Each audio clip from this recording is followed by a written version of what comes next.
হাজারাত উলামায়ে কেরাম, বাংলাদেশের বিভিন্ন প্রান্ত থেকে আজকের এই মহাসম্মেলনে আগত প্রতিটি মুমিন মুসলমানকে আমার হৃদয় নিংড়ানো ভালোবাসা, শুভেচ্ছা এবং অভিনন্দন। সম্মানিত সুধী, দুটো বিষয় প্রথমে আসে। একদিকে বিতর্কিত নারী সংস্কার কমিশন করে আমাদের অনুভূতিতে আঘাত দেওয়া হচ্ছে, আরেকদিকে মানবিক করিডোরের সিদ্ধান্ত নিয়ে স্বাধীনতার উপর আঘাত দেওয়া হচ্ছে। আমার মনে হয় বিতর্কিত নারী কমিশন করে আমাদের দৃষ্টি এদিক রেখে বর্তমানে মার্কিন যুক্তরাষ্ট্রের সাথে বাংলাদেশের স্বাধীনতা বিক্রির সওদাবাজি হচ্ছে কিনা সেটাও দেখতে হবে। হেফাজতে ইসলাম বাংলাদেশ শুধু দাবি করবে না, সকল মাসলাকের মানুষের পূর্ণ সমর্থন হেফাজতের প্রতি আছে, কারণ হেফাজত হচ্ছে বাংলাদেশে সর্ববৃহৎ ইসলামী অরাজনৈতিক সংগঠন।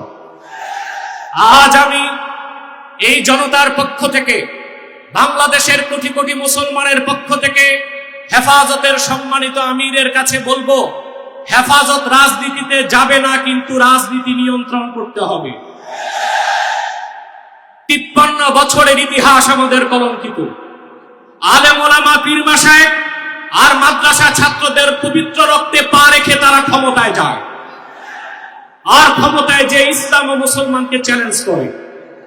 এ সুযোগ আর দেওয়া হবে না। অনতি বিলম্বে বিতর্কিত নারী কমিশনের সমস্ত প্রস্তাব বাতিল করলেই হবে না। যে নারী নামের হিজড়াগুলো এই দুঃসাহস করেছে, গ্রেফতার করে তাদেরকে আইনের আওতায় আনতে হবে।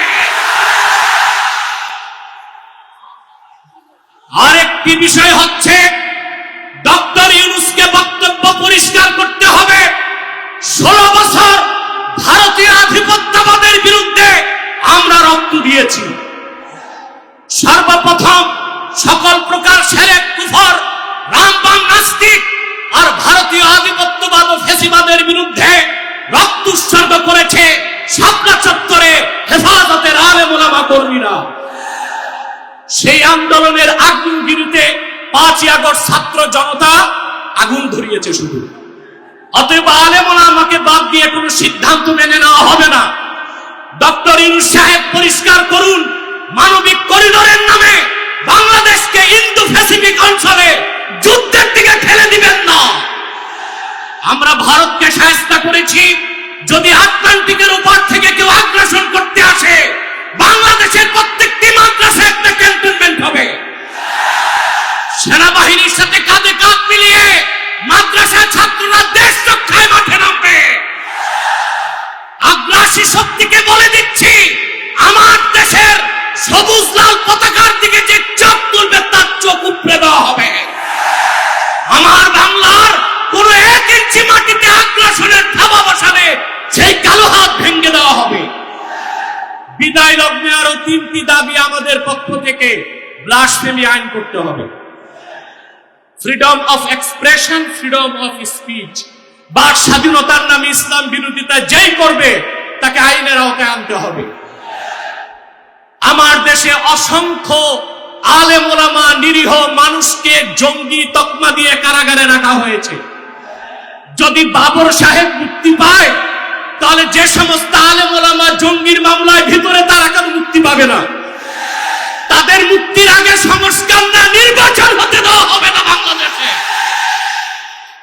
আমার 7ম দাবি, হেফাজতের পক্ষেই বাংলাদেশের সমস্ত মাসলাককে এক প্ল্যাটফর্মে আনা সম্ভব একটি দাবি আদায়ের লক্ষ্যে। সেটা হচ্ছে বাংলাদেশে কাদিয়ানীদেরকে অবশ্যই অমুসলিম ঘোষণা করতে হবে। হেফাজত যদি ডাক দেয়, তাহরিকে খাতমে নবুয়্বত সারা বাংলাদেশের মাসলাক আসবে। আমরা কাদিয়ানীদেরকে অমুসলিম ঘোষণার দাবি আদায়ে যদি জান ও মাল দিতে হয়, কারা কারা প্রস্তুত আছি?